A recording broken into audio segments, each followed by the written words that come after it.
ভাই ও মামুন ভাই সবাইকে নিয়ে যাদের ভিক্ষু পাইছে সামনে দাঁড়ান। কে নেবে? এটা আসো, একটা হাসি।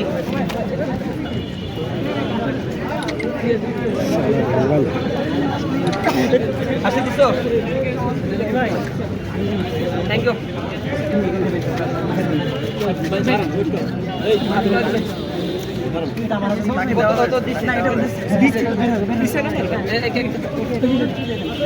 বড় মানুষ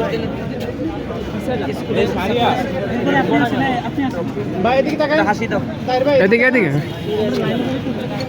বাবু তুমি এদিক তাকাও, সামনে সামনে। ঠিক আছে, আপনি খুশি? তুমি কি গাছ নিচ্ছ? কি গাছ? হাসি দাও। এদিকে ভাইয়া। ওকে, থ্যাংক ইউ। ভাই গাছ লাগাবেন না? ছবি তুলেন তো।